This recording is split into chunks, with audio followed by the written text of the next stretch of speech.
खास करून या राज्याचे मुख्यमंत्री देवेंद्र फडणवीस, उपमुख्यमंत्री शिंदे साहेब, उपमुख्यमंत्री आमचे नेते अजितदादा, आमचे नेते मुश्रीफ साहेब, बंटी पाटील साहेब, या कोल्हापूर जिल्ह्याचे पालकमंत्री आबिटकर साहेब, आमदार चंद्रदीप नरके साहेब, आमदार राजेंद्र पाटील यड्रावकर साहेब, तसेच माजी खासदार संजय मंडलिक साहेब, माजी आमदार किपी पाटील साहेब, माजी आमदार संजय बाबा गाडगे, या सर्व नेते मंडळींचं मी मनापासून या ठिकाणी आभार मानतो।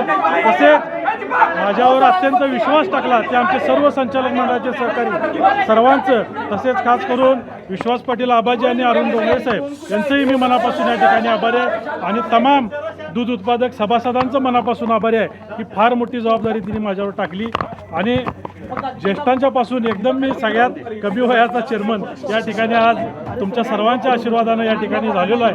अशीच साथ मला भविष्यामध्ये सर्व संचालक मंडळाची राहावी यासाठी मी सर्व माझ्या संचालक सहकाऱ्यांना मी विनंती करतो। माझं काय चुकत असेल तर मला त्याच वेळी त्यांनी सर्वांनी मला अवगत करावं, मी निश्चितपणे त्यामध्ये बदल करून घेईन। परंतु दूध संघ हा अत्यंत शिखराच्या यशाच्या डोंगरापर्यंत पोहोचलेला आहे।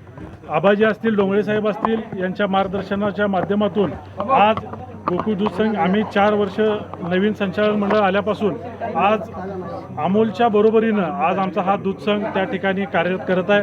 अजून पुढं फार मोठी आव्हानं आहेत, ती आव्हानं पेलण्याची ताकद आई अंबाबाई आम्हा सर्वांना देऊ दे, अशा आशीर्वाद आम्हाला सर्वांना मिळू दे असा मी विश्वास या ठिकाणी व्यक्त करतो। पुन्हा एकदा सर्वांचं मी सर्व नेते मंडळींचं आणि दूध उत्पादक सभासदांचं मनापासून या ठिकाणी आभार मानतो। अध्यक्षपद तपाशी मुश्रीफ साहेबांची भूमिका होती, मात्र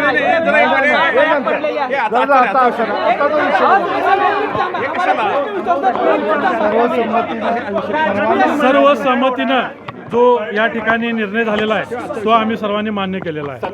भूमिका या अध्यक्षपदाच्या निवडीमध्ये कितपत होती? त्यांनीच नाव दिले,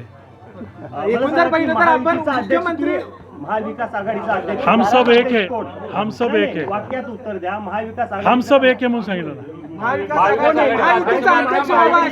राजर्षी शाहू आघाडी परिवर्तन आघाडीचा हा चेअरमन आहे। आपण या ठिकाणी सगळ्यांचे आभार मानताना मुख्यमंत्री दोन्ही मुख्यमंत्र्यांचे आभार मानलेले आहेत, सगळ्यांचे आभार मानले, या ठिकाणी मार्गदर्शन सगळ्यांचे आभार मानले। आम्हाला भविष्य काळामध्ये शासन दरबारीही आम्हाला प्रयत्न करावा लागणार आहेत गोकुळच्या वाढीसाठी, त्यामुळं सगळ्यांचे आभार मी या ठिकाणी मानलेले आहेत।